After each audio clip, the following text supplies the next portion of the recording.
The keeping shit industry. A plain language accounting of what America stores, what it costs, and what it means. The numbers: over 50,000 self-storage facilities in the United States.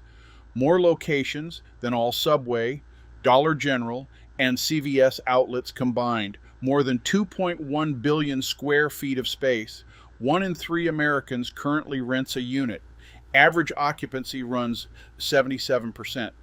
Average customer stays 18.5 months. Average rent for a basic 10 by 10 unit is $119 a month. The industry is valued at $45 billion and growing, and that is before you count the buried garages, the packed attics, the sheds, and the barns. What it actually is, it is renting people garages to fill up.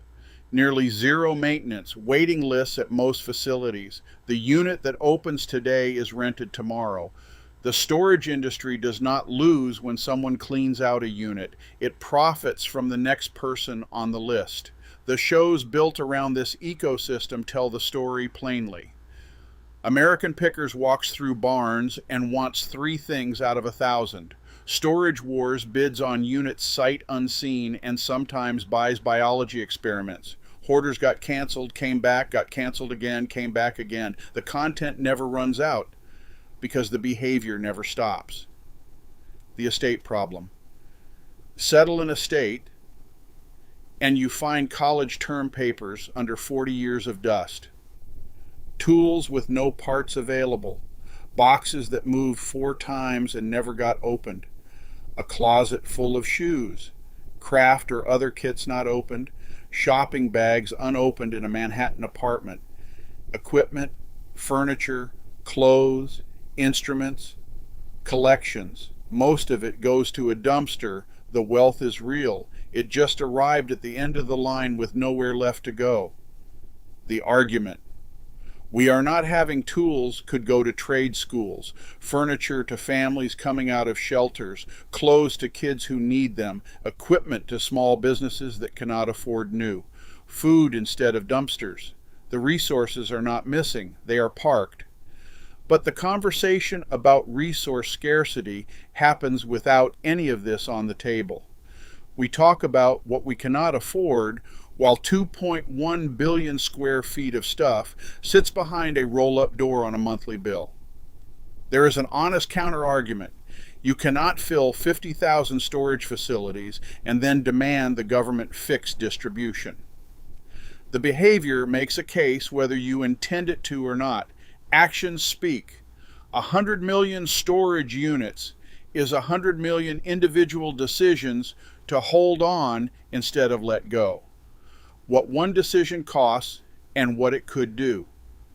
110 million Americans renting storage. Average unit around $150 a month. Drop 1 unit.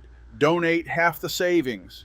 That is $75 a month per person going directly to something they believe in. No bureaucracy, no appropriations committee, no lobbyist in the middle. 10% of those renters making that choice is 11 million people putting $75 a month into their communities. That is $825 million a month. Nearly $10 billion a year, flowing to food banks, trade programs, shelters, veterans organizations. Whatever that person decides matters. The storage facility does not lose. The waiting list fills the unit within days. The industry is untouched. But the kid has a coat. The veteran has tools. The food bank has funding. The trade school has a shop. Nobody waited for a bill to pass. Nobody held a press conference. People just decided to move something from where it was doing nothing to where it could do something. That is not policy.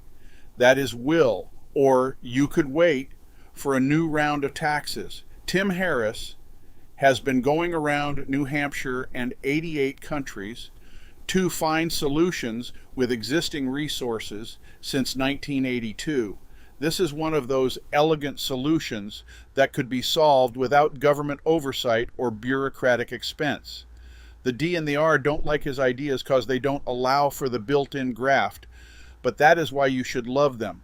Follow him for free on Substack or look up his run to be your new senator from New Hampshire at w.harris4senate.com.